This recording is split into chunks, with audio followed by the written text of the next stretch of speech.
దేవుని మహిమ చేత నింపబడాలంటే మనం ఏమి చేయాలి? చూడండి, ఆది అపోస్తులైన వారికి, ఆ తర్వాత మిగతా వారికి యేసు ప్రభు ఆయన ఆరోహమై పరలోక రాజ్యం వెళుతున్న సమయంలో తన సంఘానికి ఆయన తెలియపరిచిన విషయం ఏంటంటే, ఆ రోజు 500 మంది అక్కడ ఉన్నారు. ఈ 500 మందికి చెప్పిన మాట అంటే, మీరు యెరూషలేముని విడిచిపెట్టక మీరు ఏమి చేయాలంటే ఇక్కడే ఉండి ఆ పరిశుద్ధాత్మ అనుభవం కొరకు కనిపెట్టుడి అని చెప్పాడండి. ఆ పరిశుద్ధాత్మ అనుభవం ఎప్పుడైతే ఆ పరిశుద్ధాత్మ శక్తిని మీరు పొందుకుంటారో, మీరు యెరూషలేమందును యూదయ సమరియమందును భూదిగంతరము నాకేమవుతారు? సాక్షులు అవుతారని బైబిల్ చెప్తుంది.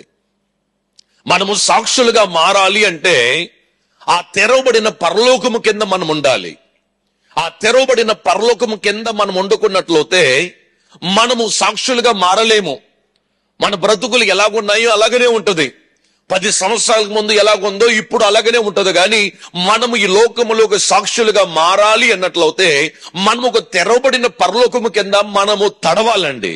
ఒక తెరవబడిన పరలోకము కింద మన జీవితాలు, మన దగ్గర ఉన్న సమస్తమును ఆయన దగ్గర పెట్టి మనము ఆయన వైపు సంఘముగా ఎప్పుడైతే చేతులెత్తి మనము ఆయనని చూస్తామో, మనము జీవితములో ఒక తెరవబడిన పరలోక రాజ్యాన్ని మనము చూస్తున్నాము.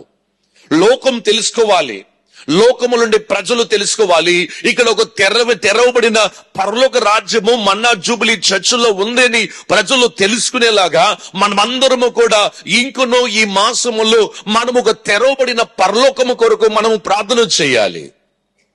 సొలొమోను కట్టిన ఒక చేతితో ఆయన సొంత బలముతో కట్టిన మందిరములో దేవుని మహిమ దిగి వచ్చిందంట.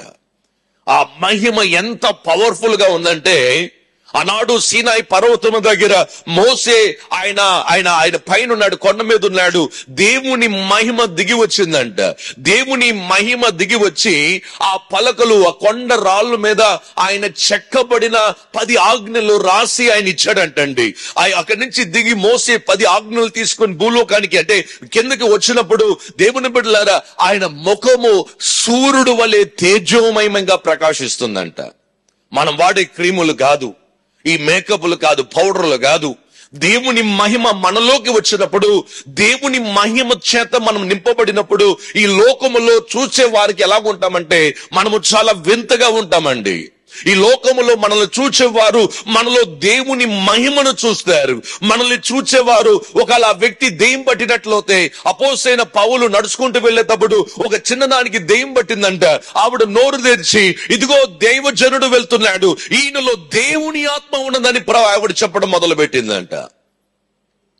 మనలో ఉన్న దేవుని మహిమ పవర్లెస్ గా ఉండడం కాదు, పవర్ఫుల్ గా ఉండడం చాలా ప్రాముఖ్యమైనదండి. కాబట్టి ఆ రోజు యేసు ప్రభు ఆరోహమయ్యేటప్పుడు ఏమన్నాడంటే, మీరు యెరూషలేములో కనిపెట్టమని 500 మందికి చెప్తే 75% మంది వెంటనే ప్లాన్ చేసుకొని వారు ఇష్టానుసారంగా వెళ్ళిపోయారు. కానీ ఓన్లీ 25% ఆఫ్ దెమ్, అంటే 25% మంది మాత్రమే ఆ యెరూషలేములో ఆ పైగదులు కనిపెట్టి పరిశుద్ధాత్మ శక్తి కొరకు వారు కనిపెట్టారంట.